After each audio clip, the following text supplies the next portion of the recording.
Well, we can use this one also. Yeah, you can use also. If you want, you can use this one. You can use this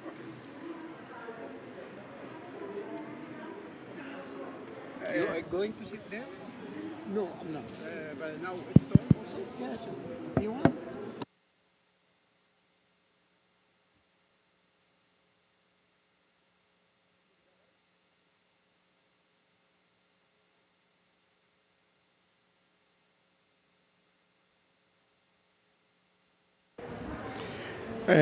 بسم الله الرحمن الرحيم. أهلا وسهلا بالجميع. يعني بعد إذنكم راح نتحول للغة الإنجليزية. We would like to welcome you all here in our session about ecosystem restoration at Imam Turki bin Abdullah Royal Reserve. We are going to present to you a unique program that we are implementing at Imam Turki bin Abdullah Royal Reserve. I hope that there will be a lot of lessons learned so that we can share it with you. The presenters will be myself, أنا يحيى شحادة. I'm the Deputy CEO for Nature Conservation. My colleague Dr. Ahmed Gharib, expert in ecosystem restoration and plant rehabilitation. Engineer Ali, also specialist in ecosystem restoration. Okay, first that I want to introduce to you what is Imam Turki bin Abdullah Royal Reserve. As you can see on the map, Imam Turki is one of royal reserves established in Saudi Arabia. As you can see, the location of the reserve, maybe I'll use this microphone. Okay. As you can see, the location of the reserve, if you look to that, it is located northeast of Saudi Arabia, but it is also with other royal reserves that has been established in Saudi Arabia in 2018. The total area of the reserve is 91,000 square kilometer, which is the second in terms of area. So number one is King Salman Reserve in terms of 130, but Imam Turki is 91,000 square kilometer. So we are talking about massive area as a royal reserve, but also is very important for conservation. Okay. So as I explained to you, it is the second largest in terms of area, also located the northeast of Saudi Arabia, but the landscape varies because we have different ecosystems and habitats and varies from sand dunes, wadi, rocky outcrops, and green lands. Combined with nature, there is also another cultural dimension for the reserve, that there is the very historical pilgrimage route from Iraq to Mecca is used to call Darb Zubaydah. Darb Zubaydah is the pilgrimage route from Iraq to Mecca, and Zubaydah is the wife of Khalifa of Abbasiyin. So because there is a lot of archaeological sites for rest sites on the way from Mecca or from Iraq to Mecca. Now the objective, the main pillars or the main objectives of Imam Turki, four things in terms of nature conservation: that conserve of biodiversity, of the uniqueness of the Imam Turki bin Abdullah Royal Reserve. The second thing, that we want to ecotourism, that want to develop the reserve to become an ecotourism destination on the level of Saudi Arabia and globally in the future, inshallah. And that we want all these programs to benefit the local community. So the local community will be main beneficiary from economic development in the reserve and surrounding it. Now, when we establish the reserve as other reserves, that we try to analyze what are the issues and the problem. We mentioned about the importance of ecology, conservation, but also there are challenges that we want to face. There are 10 challenges and threats: illegal hunting and collection of specimens, climate change, excessive logging, overgrazing, invasive and alien species, quarries and mines, urban development, solid waste, and biohazardous of human activities. But 9 and 10, I'll tell you why we focus on them. Lack of long-term restoration plan or a program for the habitat and ecosystems of the reserve, and lack of scientific basis. That the reserve does not have a history of information, because as you know that all reserves that you need to have accumulated knowledge so that all the programs that will based on that. So our talk today actually will focus on 910, how we develop that. Of course, there are other programs related to the other 8, but we will focus only in our talk on the 9 and 10.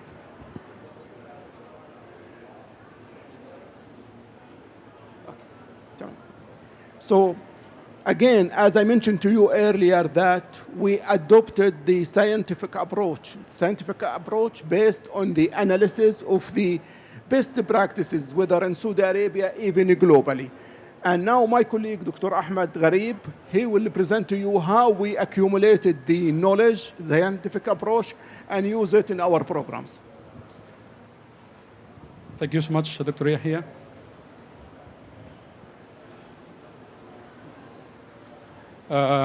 Thank you so much for attendance, and this is a brief about how we in Imam Turk bin Abdullah started our baseline surveys and also the ecosystem restoration program. As you see, this is the initial map of habitat classifications. According to the methodology, we selected over 4% of the habitats, from different habitats. Initially, we classified the habitats into about 9 layers.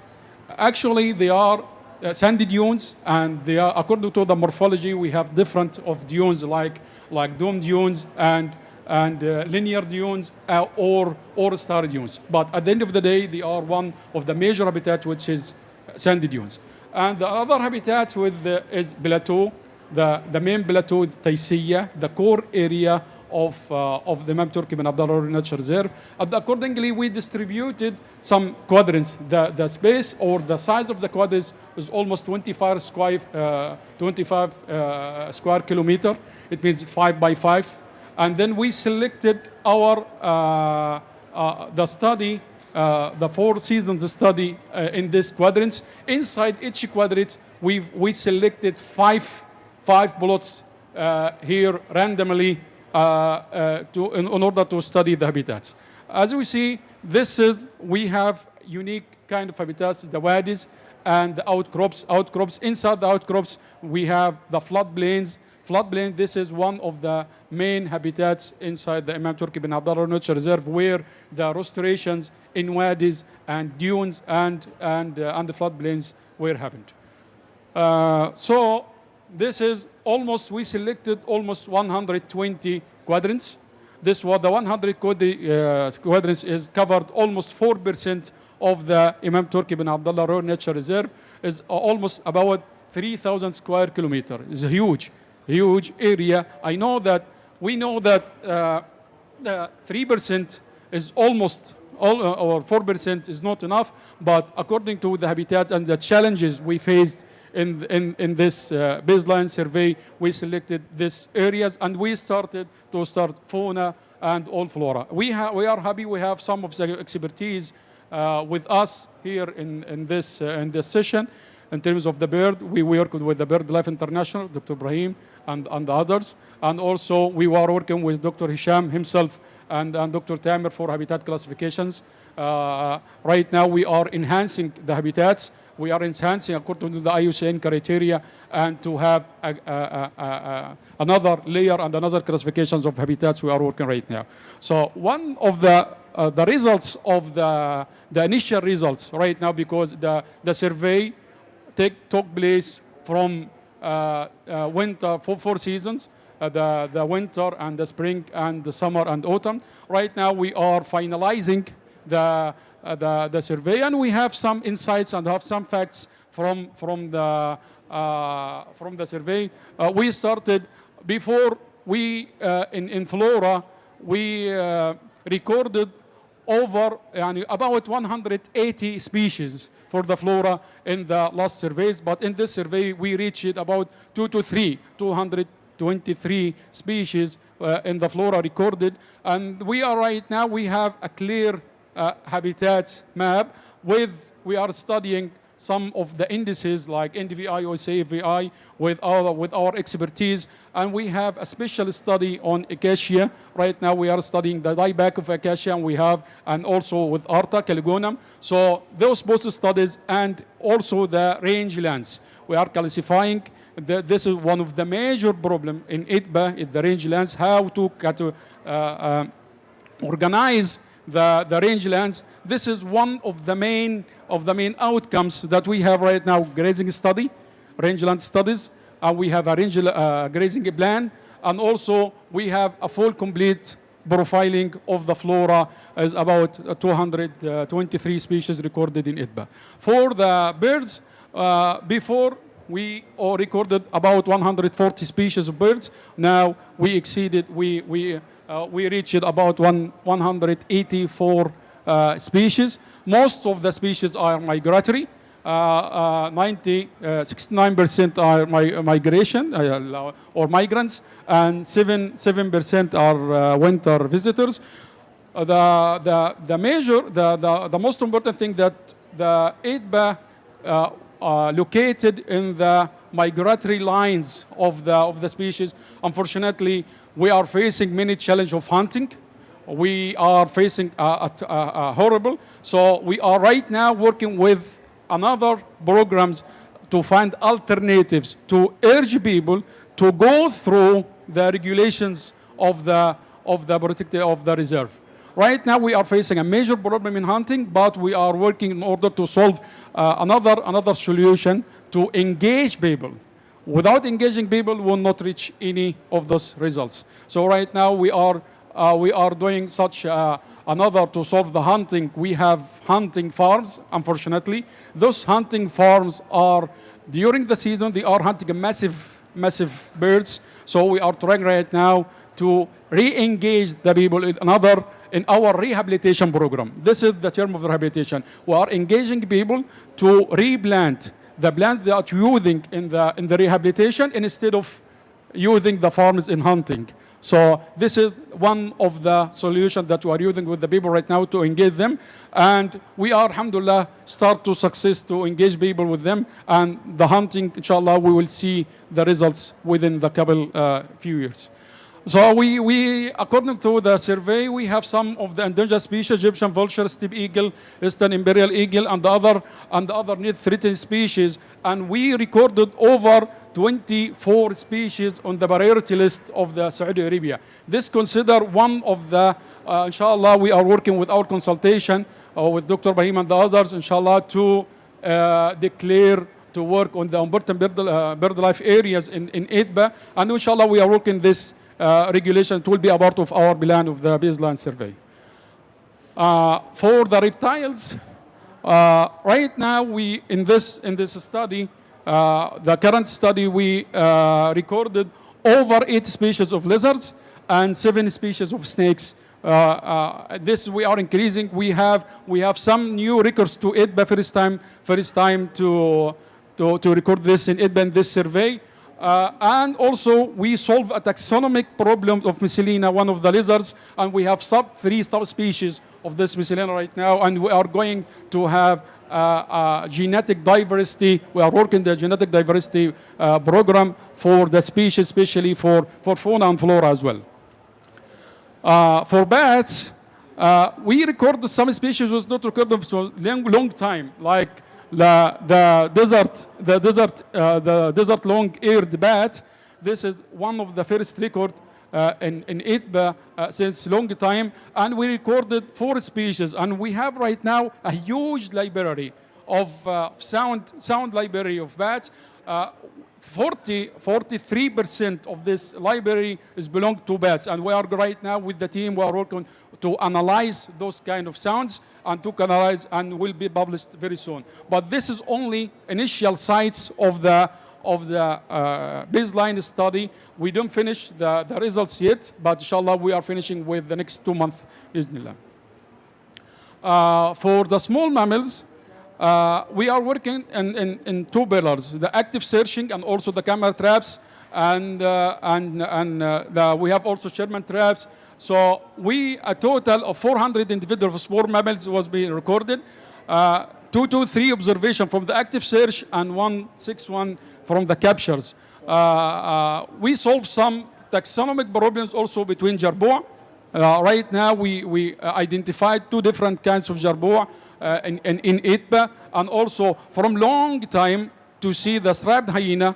The camera traps right now capture the striped hyena in ITBA, and also the wild confirmation of wild cats, in addition to sand cats. For the we have the robber fox, and also the Arabian red fox is very common in the region. So why this will, in this kind of biodiversity enhancing the ecological restoration, as long as we are returning the biodiversity again in ITBA, it means we are the recovery of the ecosystem in ITBA. So how we are working in ITBA about restoration? So we have two pillars. We are working in something passive ecosystem restoration or passive restoration, and we have the rehabilitation program as well. So we have four objectives in our ecosystem restoration. Number one, sustainable practices. This is the most important. As you see in the first slides, that we have a problem in terms of ecosystem restoration planning. So the practices, we are working with our expertise about the practices, about the land management and stop degradations. We are studying with our expertise about degradation and how calculate the degradations in ITBA according to some indices like NDVI, about also organic carbons, and this in order to report the UNCCD convention. So four pillars: land management, sustainable practices, and also stop loss of a species, and improve the air quality and reduce the carbon. Those are the four pillars of our ecosystem restoration. And for our rehabilitation program, we have actually two targets: to improve the vegetation cover to 10% or over 10%. And why 10%? This is what I will explain right now.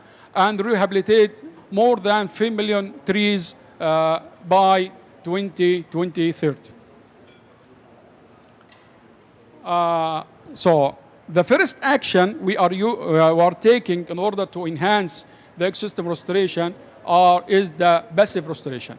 Passive restoration, it means we are supporting the natural process by let the environment itself to protect itself, by protection, to return itself again. We are protecting over 60% right now of ITBA are protected. The core area of ITBA right now over 11,000 square kilometers right now, completely protected. No grazing, no rangelands inside those areas. Other areas are manageable, they are grazing but manageable with permission. By effectiveness of the protection, and also stopping the harmful activities, like especially overgrazing. Overgrazing, this is a main challenge not only for ITBA but for all Saudi Arabia. How to control the grazing, how to control the rangelands. So we are, by engaging people, opening the grazing again, but with permission, with a certain criteria. We will have here a pilot project that we started this year. Will use some success. We'll see you some success. As you see, we are again enhancing the groundwater and water catchments in ITBA. This is one of the main activities as well, to return the wildlife, especially birds and fauna, and reintroduce the species to their natural habitats. How we calculate the 10% of the habitat recovery, of vegetation recovery? We did a study by using some remote sensing and some indices like NDVI, and we see that in 1993 the habitat coverage was the first, or the peak of the habitat cover in ITBA. In this, it was, at this time, it was 10 about 10% and covering about 9,400 square kilometer from all ITBA. This is the peak or the target that we are looking to achieve and to increase the vegetation cover to reach this percent.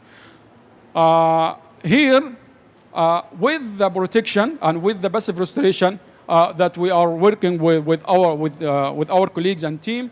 So in 2023, the percentage was 6.7, and then in spring 2024 is increased to be 8.5%. So we are working on the track. We are working with our expertise to work and also to manage the land degradation and to improve the vegetation cover. And also we have another program, this tree rehabilitation. Tree rehabilitation, we put a certain targets, the 400, according to the habitats inside the wadis. And urban conservation, we are not only focusing in wadis, but only focusing on the urban conservation itself and the roads, because a huge roads inside ITBA. ITBA is not a small area. It's area like Jordan. So you have a huge roads, distance of roads. So we are a part of our conservation and also the cities and villages inside. So we have target over the 400 million trees to be planted in ITBA. Right now, we almost 1 million. And by next year, inshallah, we'll add another 1 million. One of the activities from the passive restoration to manage the rangelands. So we did a pilot project this year about the grazing in Shamar Reserve, in our Shamar Reserve, and we put some steps about the rangeland evaluation. We evaluate the rangeland with our local community. This is the most important, to engage the local community in all the processes. So engaging local community, and then we're studying the carrying capacity, the land production, the biomass production, and we have some good results from ITBA. ITBA considered as one of the main rangelands in Saudi Arabia. So this is the classification of ITBA. So it is to stop all grazing in ITBA, we will intersect with people. So we must find a solution. We must find to regulate the grazing. Well, not against the grazing, but the most important, to regulate the grazing inside ITBA. So according to our study this year in ITBA, so we are calculating in two seasons, winter, spring, and autumn, summer, and summer, autumn. Okay, so the biomass production for the land in ITBA, it is 200 in winter, 274 tons for one square kilometer. This is huge. And comparing with other areas, this is very huge number. It's not an easy number. But in summer, this number is decreasing to almost 60 tons per 1 square kilometer. This is the biomass. Most of the species recorded in ITBA are rangeland species, are palatable species. So the rangeland production itself, there is no much difference between the biomass and the rangeland production, but the palatable species in our study area was 173 tons per 1 square kilometer, and for summer is reduced to less than the half. Yeah, this is the main problem, that we have a big variance between rainy seasons and summer here. It's this very the comparison will be big difference between the two seasons, between summer and winter. When we calculate the carrying capacity, according to the ICARDA studies, the grazing capacity we calculate in two levels, 25% and 50% consumption of the rangelands. So in the winter, for sheep, goat and sheep, we can receiving when consumption 25%, almost 50 heads per 1 square kilometer from goat and sheep. And for the summer, this are reducing into 15, from 50 to 15. Yeah, this is huge difference between the summer and winter. For the camels, we can receive for 1 square meter almost 5 heads for 1 square kilometer in winter, but it is reduced in about 2 heads only, 2 heads only in summer. So what does it mean? It is a big variations between summer and winter in terms of the rangelands management. So it means it must be seasonal. The grazing in IDBA must be seasonal. If it is permanent, will destroy all the lands. And this is what we are, from our study, we are taking the recommendation, and we are right now at implement the programs in IDBA accordingly. I will stop here, but this is the first step of some steps of the passive restoration. Right now, we are going to the tree planting, how we are improving the ecosystem or restore the ecosystem according to by habitats rehabilitation, and in general, inshallah, will lead this program and then Dr. Yahya. Thank you so much.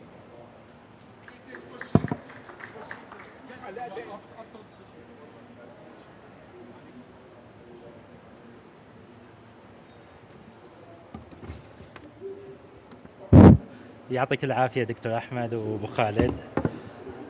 طبعا تكملة لما قاله الدكتور أحمد باستعادة النظام البيئي، احنا كمحمية الإمام تركي بن عبد الله الملكية، فأي أي استعادة حق النظام البيئي في تقييمها لازم في البداية يكون في اختيار الموقع وإعداد الموقع وبرضه متابعة الموقع. طبعا في كاستعادة في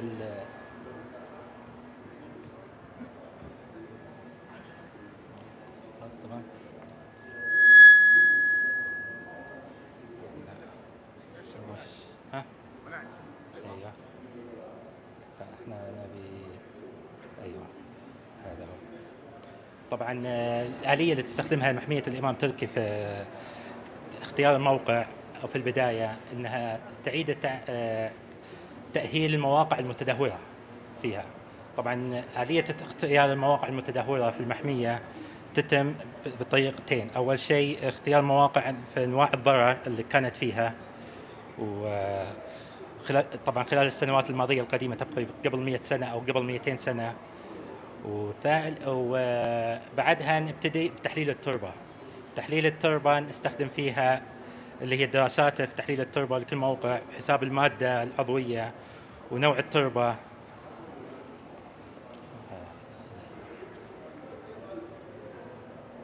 لا في أيوة هنا. بعدها إعداد الموقع. طبعا إعداد الموقع يكون على عدة مراحل. في البداية مرحلة اختيار الموقع، بعد ما نحدد الموقع ونفحص الموقع المتدهور ونختار نوع التربة اللي تكون فيه، نبتدي عملية اختيار الموقع اللي هي اختيار موقع من ناحية التخطيط الجي اس باختيار يعني الشيطان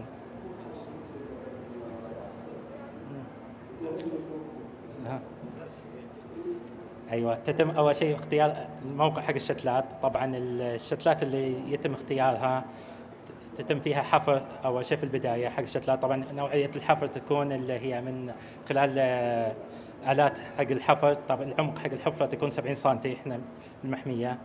ونوع الشتلات لازم تكون انها اقل شيء 6 شهور و60 سم. طبعا الزراعه تكون عشوائيه عندنا.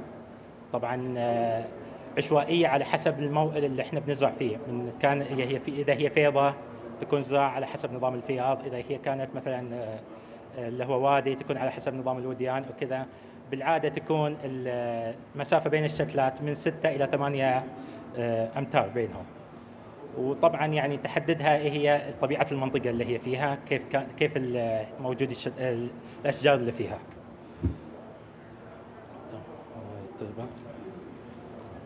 طبعا تتم الزراعه طبعا معروفه في مواسم الزراعه اللي هي في اكتوبر ولحد تقريبا مارس وذا.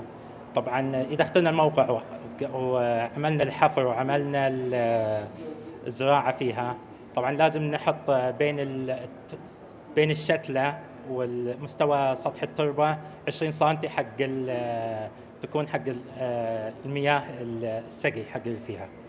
تجمع المياه. طبعا لخطنا المواقع وحطيناهم، برضو يتم تركيب جهاز استشعار الرطوبة لقياس مستوى رطوبة التربة في المواقع. طبعا في آلية اختيار الشتلات عندنا احنا لازم تكون الشتلات متوافقة مع الأنواع اللي موجودة في المحمية. طبعا احنا كمشغلين نجبرهم ان يعني يجمعون بذور من المحمية، وبعدها يتم تشتيلها في المحمية، وبعدها يتم زراعتها. وإذا المشغل مثلا قال لا والله هو مجهز الشتلات وراح يبتدي الزراعة على طول، هو عنده شتلات وجاهز وكذا، نخليه يسوي اختبار بصمة الحمض النووي حق الشتلة مع الشتلات الموجودة، الأشجار الموجودة في المحمية، حق تبين تطابقها أو عدم تطابقها. طبعا في آخر مرحلة هي مرحلة المتابعة. مرحلة المتابعة اللي هي تكون فيها زيارة ميدانية ويكون فيها قياس الشتلات. طبعا احنا لما نزرع الشتلات لازم في البداية تكون مرقمة بلوحة ومحطوط عليها عواكس فسفور حق اللي هي الدرونز، الطائرة بدون طيار، اللي هي حق تسهيل عملية اللي هي العد فيها.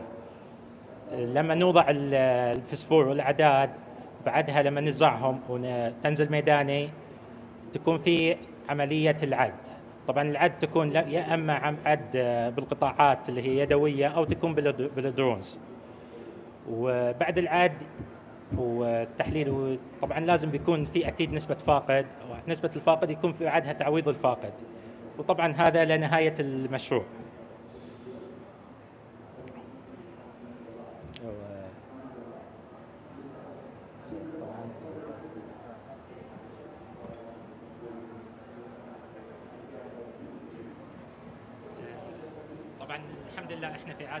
طبعا احنا الحمد لله في اعاده تاهيل القطاع النباتي في 2023 وصلنا ل 593 و700 شجره مزروعه في المحميه.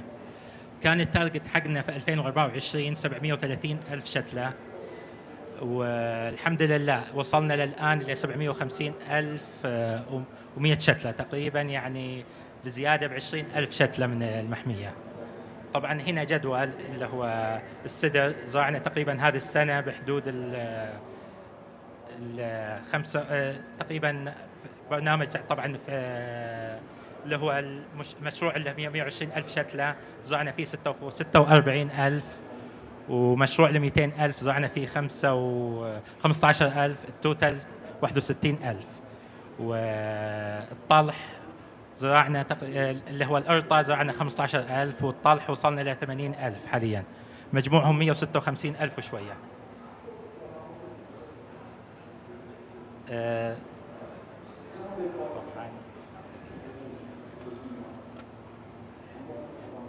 طبعا في إعادة إدخال الأنواع بياخذها وياكم الدكتور أبو خالد.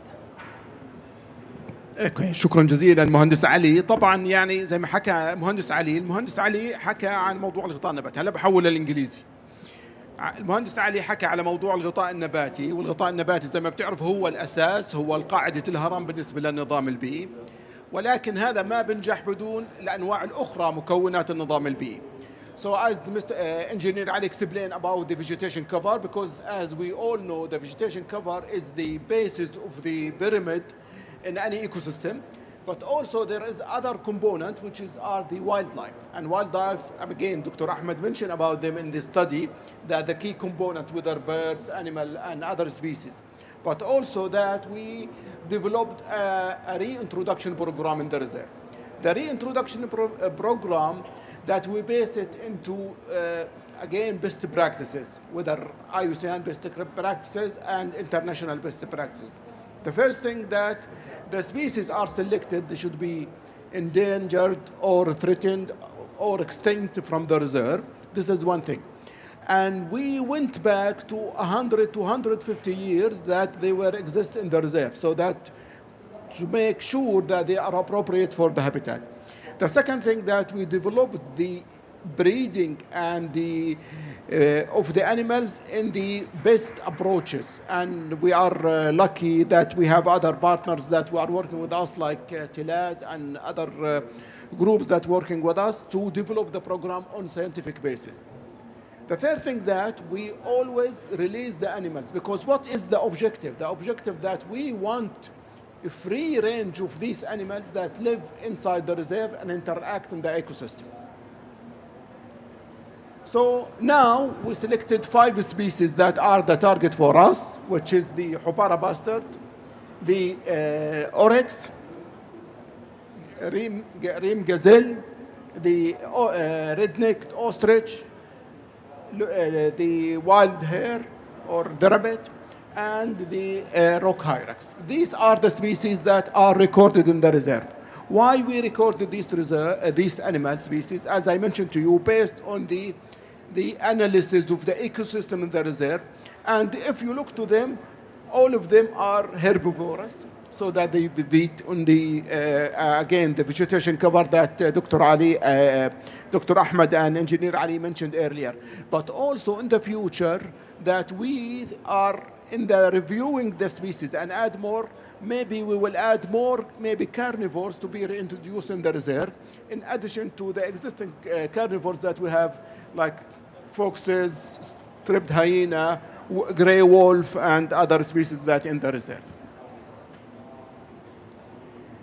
Now, the impact. After maybe less than 3 years of work, let's see what are the impact that we have done.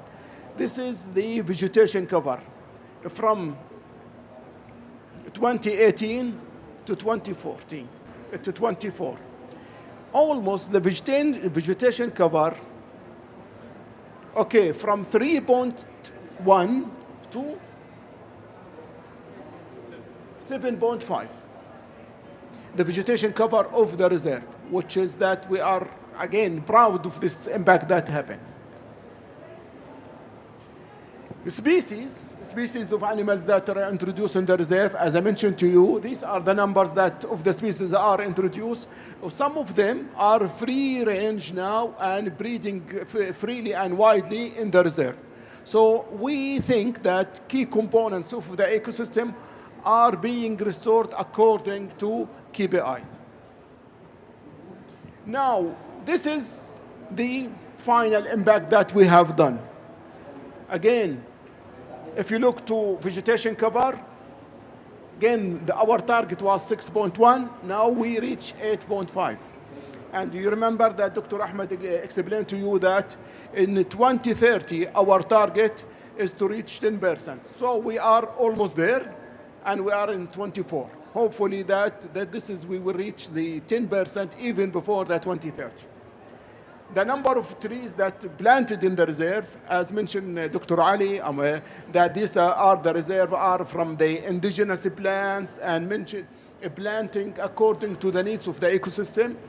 We reach almost 750,000 trees that are planted in the reserve, and the vegetation cover is improving, and even the natural regeneration of the trees, we hope that it will continue in the reserve.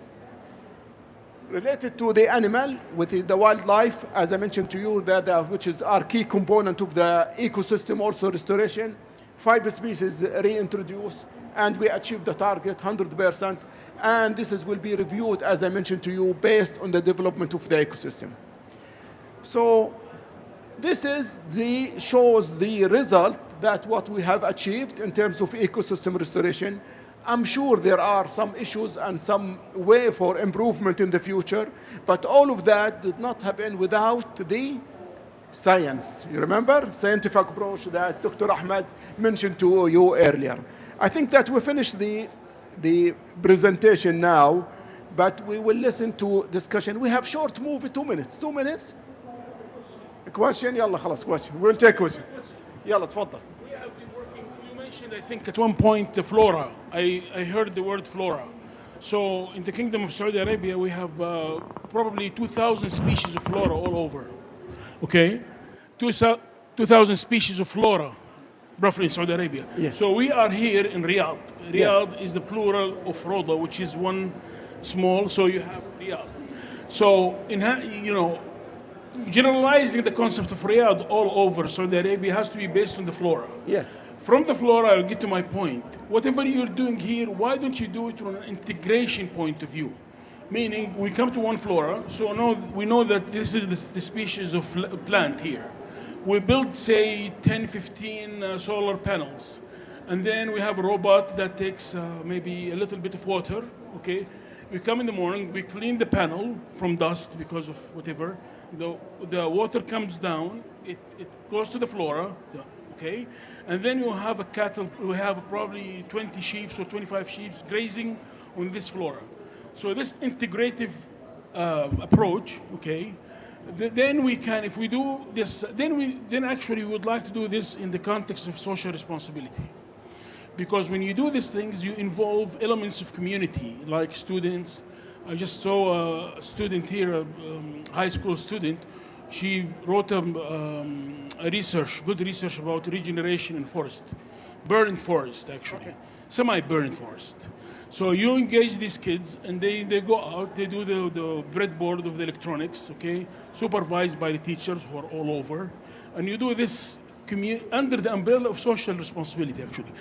And in social responsibility in the Middle East, we have huge pools of money.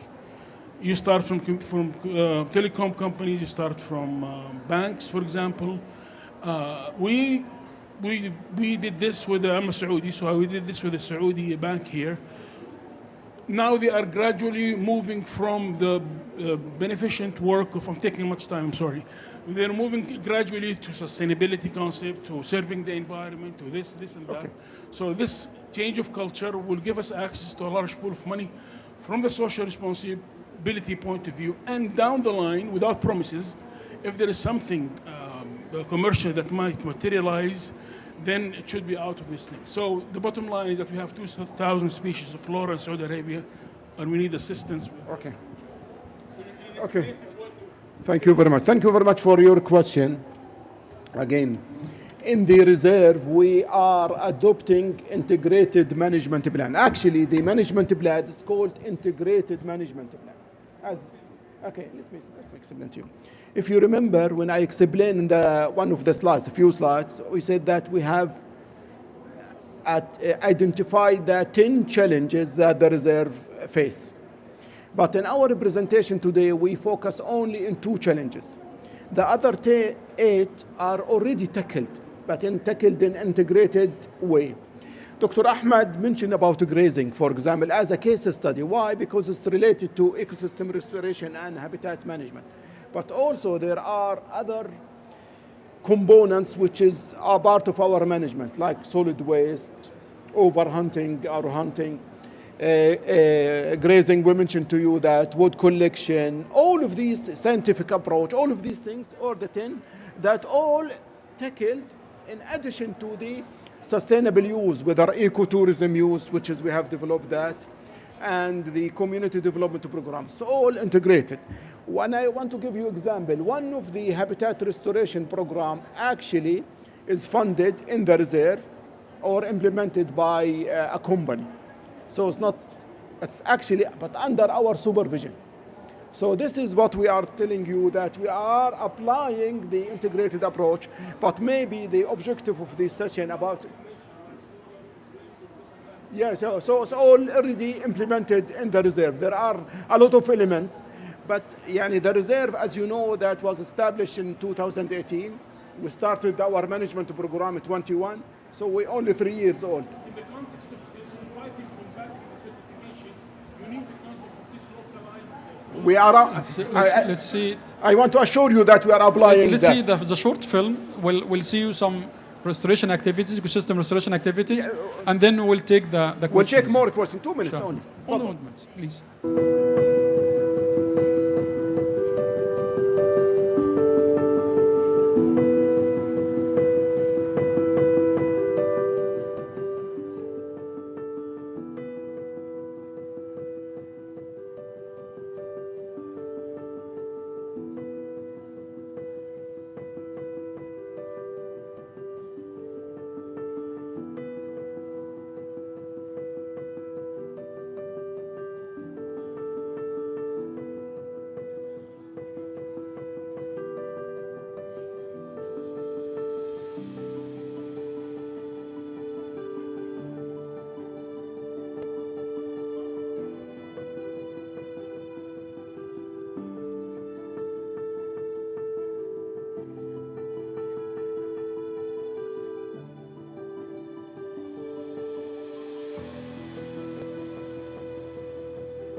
Okay, شكرا جزيلا. Thank you very much. Now we end our again presentation and the talk, but we want to hear from you the feedback and discussion or any comment that we welcome you. بس please يعني introduce yourself. I think احنا اسفين ما تعرفنا حضرتك. ما تعرفنا على حضرتك. My name is Dr. Ahmed Ma'touk Hala. My company is Gaseous Electronics in Riyadh. We have a low temperature plasma application for different. اهلا وسهلا. So we'll give you the website of the company. So I'm the owner and the developer of the company. Our pleasure يا دكتور. تشرفنا فيك. اوكي. دكتور هشام تفضل. شكرا دكتور يحيى. هشام العسكري, Professor of Earth Observations and Data Science at Chapman University, California. Let me first start by congratulating the efforts, because what we are seeing today in terms of restoration and the transition from one step to another, and the percentages that you guys are accomplishing, really shows that you are depending on a scientific methodology, which we are very happy that we are part of right now. And as Dr. Ahmed said, I'm going to echo and also commend your efforts and follow up on what you said. Right now we are working together on this scientific methodology, and I'm very happy that's what we are going to be showing later on in terms of habitat, in terms of soil, in terms of ecosystem restorations. All of that will add a different layer of scientific knowledge, which will really exacerbate all the restoration efforts. So I'm sure that we are not going to only meet the percentages that you want to meet by 2030, yes, but we are going to probably exceed that, yes, inshallah. I'm very happy to be part of this effort and to work with you, utilizing really scientific methodologies and really high resolution satellite imagery, which will give us a different appearance of the habitat maps, following by heart the IUCN topology, and I think that will be very, very good for all the other subsequent efforts that Dr. Yahya mentioned. Again, thank you so much for all the great work, and congrats on what you accomplished already. Okay. Thank you, Dr. Sham, for your interaction. Actually, we are very lucky that we have our expertise with us right now, Dr. Sham, Dr. Tamer Ismail. In terms of the habitat classification, right now, Dr. Khaled Alam, of course, the project manager, of course, of the TILAD, or the TILAD team with us, and also Dr. Ibrahim Hassani himself, the BirdLife International. To be honest, we are working with many expertise, and we are working on to enhance the most important, the scientific approach. Without scientific approach, so our work will not have the scientific basis. So we are more than happy to hear from you, to hear the criticize, to hear the weak points in order to enhance, right? We need to hear in order to enhance. Engineer Ali mentioned that we have certain criteria to select the habitats or the lands for restoration. With Dr. Tamer, we are working very strict methodology, very strict methodology. We are selecting according to the flood risk analysis, according to the organic carbons, according to the NDVI. As long as the NDVI is coming solus, it means we are going to do such a kind of habitat restoration and increase the trees. So we are in terms of the technical phases. I'm very happy. I'm very happy. I'm very happy online. Hey, by the way, this is recorded, so okay. More questions and feedback. Okay. ابراهيم ابراهيم ابراهيم خضر. شكرا. عارف نفسك اكيد بيعرفوك. ابراهيم خضر من البيرد لايف انترناشونال. شكرا جزيلا لاخوان ابو خالد والدكتور على المحاضره هاي والبرزنتيشن، واحنا كنا يعني معاكم شغل بموضوع الطيور. اوكي. مش بالسويل مايكروبيولوجي. اوكي. على الطيور، وبالعكس يعني انجازات ممتازه نبارك لكم فيها. تسلم. سؤالي كان بس لاني الباك جراوند تبعتي على الفيجيتيشن. اوكي. الانكريز في الكفرج. نعم. هل هو كان بسبب الباسيف ولا بسبب الاكتف؟ الاكتف or both, or can you define بينهم ولا؟ اوكي. والله يعني بسبب طبعا السؤال ده سؤال مهم جدا. بسبب الموست يعني بسبب الباسيف روستريشن. الاكتيف روستريشن انكريزنج ذا تريز مش هيظهر دلوقتي، مش هيظهر دلوقتي صحيح. ابدا يعني. لكن احنا حاليا مع الخبراء احنا عندنا kind of inputs we are measuring every day. الانبوتس اللي احنا شغالين عليها الان في الاكتيف روستريشن لازم اللي احنا بنحسب موضوع الكالكوليشن اوف الووتر. احنا كوميتد كل سنه بنقدم ريبورت في سعودي جرين انيشيتيف فيها عدد الاشجار، كميه الميه المستهلكه، والكربون ريدكشن اللي احنا عملناه. فايه الخطوات اللي احنا بنعملها بالنسبه للاكتيف ريستوريشن او الريهابيليتيشن؟ رقم واحد، احنا بنحسب كميات الميه المستهلكه يوميا عن طريق السنسورز اللي اتكلم عليها انجينير علي. احنا في كل موقع اقل شيء 50 سنسورز. السنسور دي بتجمع مش بس الرطوبه، بتجمع درجات حراره الارض عشان تولينك ما بين كميه الميه اللي احنا بنستخدمها اللي هو عن طريق السب سيرفيس irrigation او السيرفيس irrigation. طبعا تركيب شبكات الري داخل هيوج ارياز كده ده از نوت ورث ات، يعني ده هتبقى امر هيوج وتكلفه عاليه جدا للغايه. فايه اللي بيحصل؟ احنا بنستخدم السيرفيس irrigation لكن بنحسب كل ذره كربون بتدخل عن طريق حساب الكيلومترك بتاعت السيارات، حساب الكربون، اعداد العمال، الكونسامشنز بتاعت العمال الموجوده اللي بيشتغلوا في داخل المشروع، ان كومبيرنج مع الفيجيتيشن كفر اللي احنا بنقيسه سنويا مره واحده في السنه عن طريق الدرونز، وعن طريق برضه موضوع اللي هو الجراوند تروثنج او الفيلد ميجرمنتس. طيب في بعض المدخلات الاساسيه لازم ولابد اللي احنا نقيسها في موضوع الاكتيف ريستوريشن، زي حساب نسبه الكلوروفيل في الاوراق بصوره شهريه مقارنه بنفس النبات ونفس الفرد على مدار السنه. فبنعمل دلوقتي زي داتابيز للكلوروفيل بيزيد ولا بيقل مع الانواع النباتيه اللي بتتم زراعتها. برضه كميات الرطوبه على مدار السنه بتتحسب بحيث ان احنا يكون عندي 2 مقارنات، مقارنه ما بين الحفر اللي بيتم ريها، ومقارنه ما بين حفر او وايلد لاندز من غير اي نوع من عمليات الري، عشان اشوف احسب معدلات الري بصوره اكيوريت. وعاوز اقول لكم ان احنا دلوقتي اقصى معدل ري بيكون 20 لتر في الشهر، وده مقارنه بالنخيل. على سبيل المثال النخله الواحده بتاخد 60 لتر في اليوم، ف20 لتر في الشهر لشتله مقارنه مع 60 لتر في اليوم، ده رقم كبير جدا ديفرنس ما بين اللي بيحصل في الاربن لاندسكيب واللي بيحصل دلوقتي في الريستوريشن.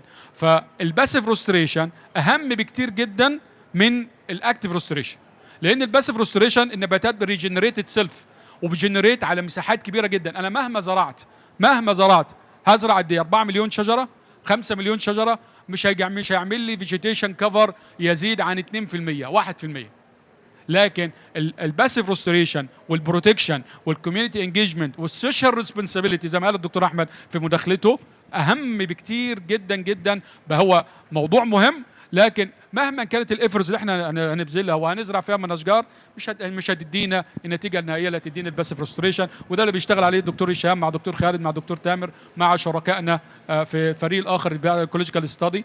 وموضوع كمان الرينتور يعني لما نشوف ان لاول مره نشوف الجازل والاوركس بيجروا وهم اللي بيعملوا ناتشر هو اللي هو بيعمل نشر ديسبيرسال دلوقتي للسيدز اللي موجوده. واعتقد ان الكارنيفورز لما تظهر مره ثانيه ان شاء الله باذن الله هتدي انريتشمنتس للكوميونتي ككل.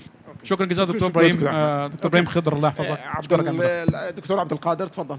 اهلين. شكرا. عبد القادر بن سعده من United Nations Environmental Program.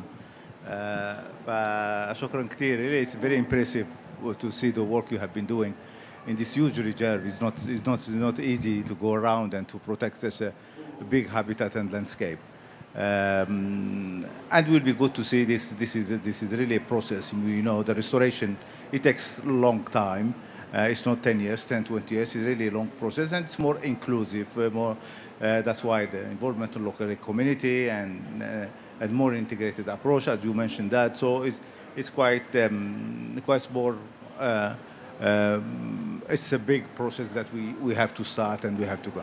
However, it will be good to see what are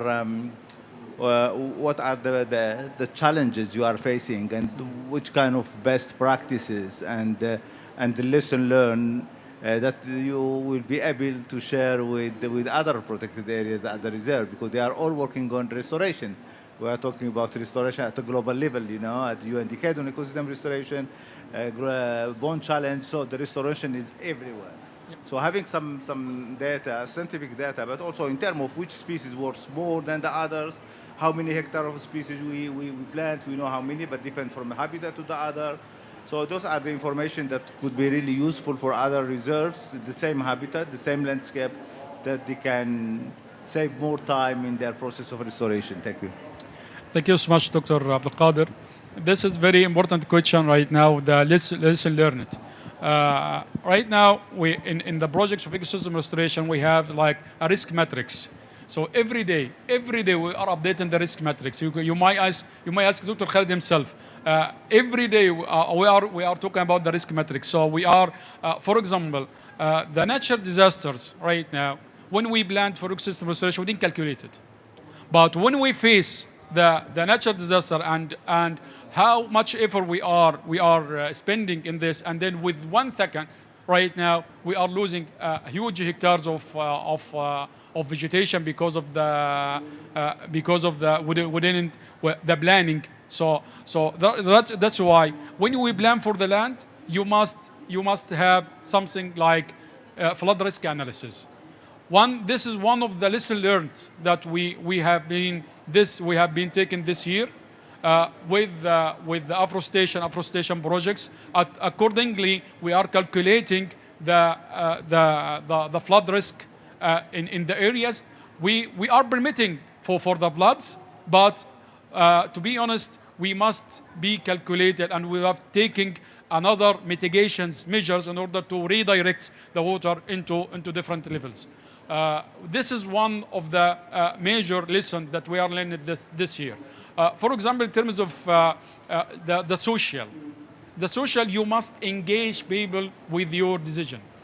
This is the most important. When we're talking about restoration, you are doing restoration yourself, you are not a hero. At the end of the day, the people, you interact with people.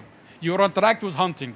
So instead of, as Dr. Ibrahim mentioned, that we are facing a huge problem in migratory hunts of the birds, okay, and we received the report from BirdLife International that of the violations, that how can we know? How can we do? So engaging people itself and the social responsibilities with people to do alternative programs is not focused in the ecosystem restoration itself and income, focus on income of the people. So go for the people, engage the people, so the people will help you. They will be your force. They will be your power in order to increase the ecosystem restoration. This is one of the lesson learned this year. We are doing action by learning lessons. So also for the engaging the national level. The national level, like Wildlife International Authority, National Authority for Vegetation Cover. The people, they have programs like Saudi Green Initiative, and the budget is limited. So you have to make benefits of the people who work with you, like Ma'adim, for example.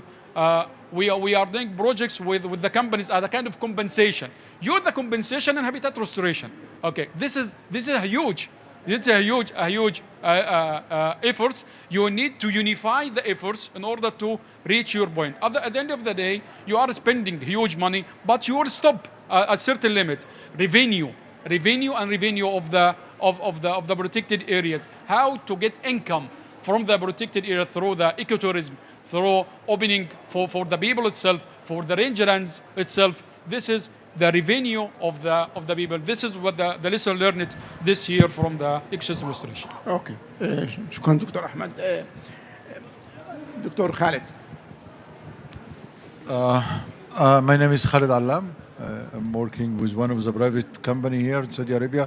To complement what Dr. Ahmed mentioned, is that to avoid the natural disaster, as he explained, we support the planning of the area before it start the restoration, and defining where is the area for suitable for the restoration, and where is the medium risk and what is the minimum risk. So in this case, to avoid any loss of the effort in the restoration. Meanwhile, also we defined the area where is the suitable for water harvesting. So in this case, it will support also the availability of the water in the soil and reduce the cost of buying water as well. Even when I moved to the involvement of local community, ITBA has a unique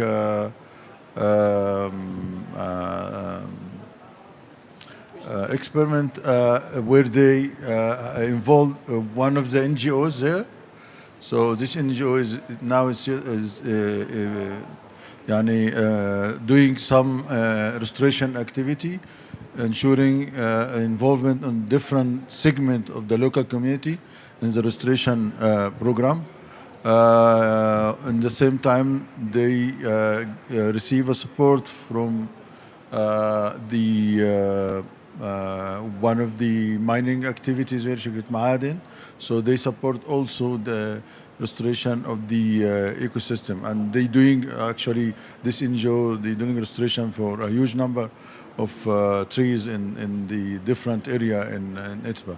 So by doing the long-term monitoring on the ground, trying to fix the gaps and try to enhance from your experimental and data you collected in the field, we enhance the situation step by step.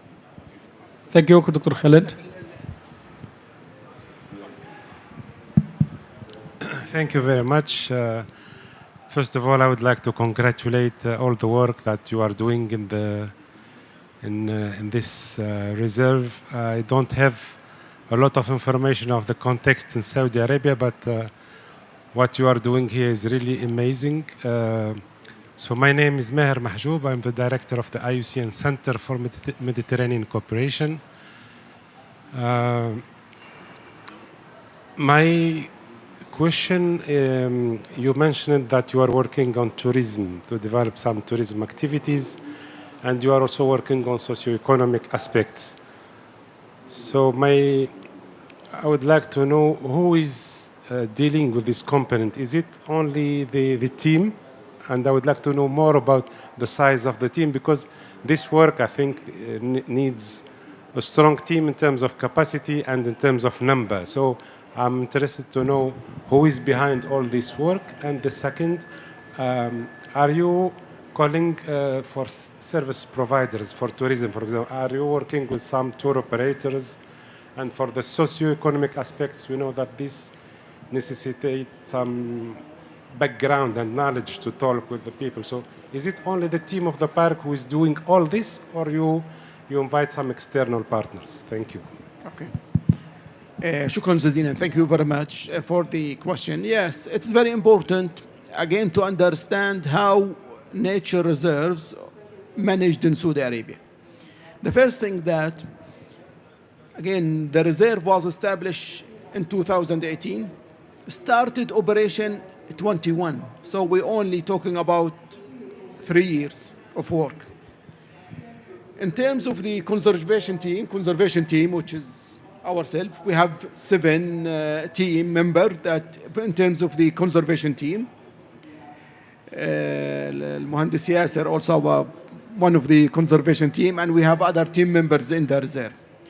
But how reserves in Saudi Arabia are managed, or programs, that usually that you contract a company that to operate the program and to fulfill the program under our supervision.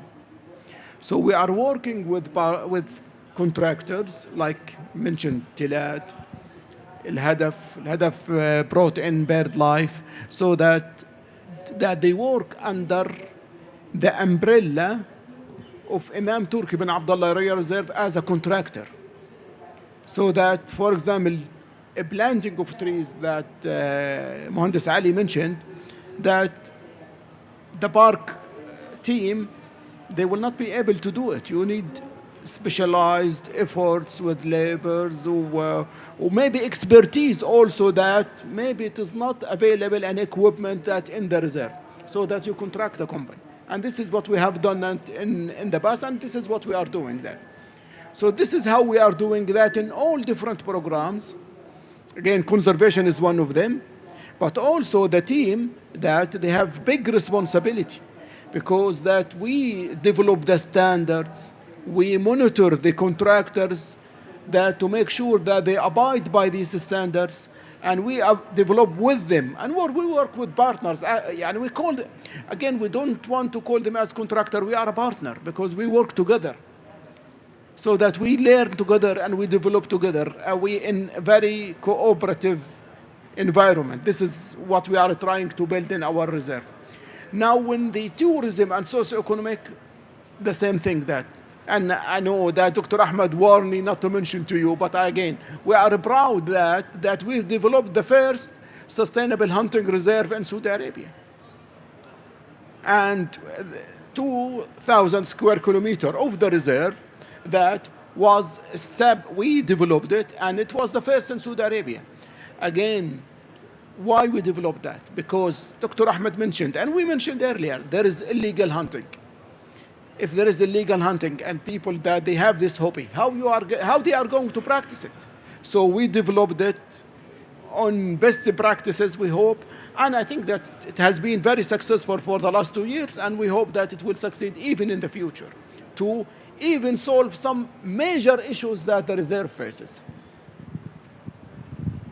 For the socioeconomic assessment, well, not only the internal consultation with expertise, as Dr. Yahya has mentioned, but also the international recognition as well, and the international in terms of the international level. For example, we are right now we are applying for the dark sky as a part of the activities, socioeconomic activities inside IDBA.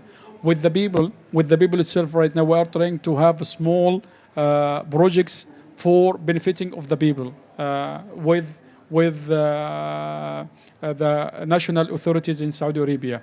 So engaging for national and international level as well, this gives us a kind of power and the enforcement to engage people to be interact. We have a socioeconomic, we start studying the habits of the people itself with the socioeconomic studies last year. From this socioeconomic study, we understand more. We start right now the initiatives with the people in order to engage them. Yeah, with these huge areas, you can't, even if you hire a big number of people, you will not facilitate without engaging the community itself inside the activities. So the governors, the IDBA governors right now is to engage and the IUCN green list, for example. They are putting in for everything how to involve the local community in the decision making. So for every single activity, every single initiative, you must, by force, according to our governors, you must to engage people to this and to engage inside the circulation of the management of IDBA. Funding is not the funding people themselves is not a solution, but making people a part of the solutions. Like, for example, this year we opened a huge area of the protected areas of the reserve for collecting the truffle, the faga.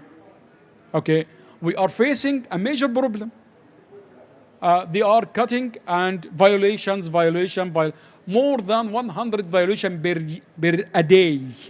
Okay, for only the truffle. What is the solution? Open the truffle for the people, but regulate under regulations. Don't bought a special kind of permits.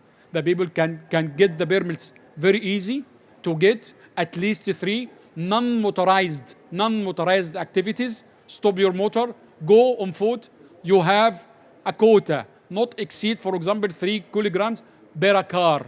It means people will be happy, people will engaged, and you do valuation for the reserve. You will calculate the income comes legally first time legally, the people, you know what you are gaining from the land, calculate this, you will evaluate your economics, come and engage the people with socio-economic activities. This is one of the activities that we are doing right now in the reserve.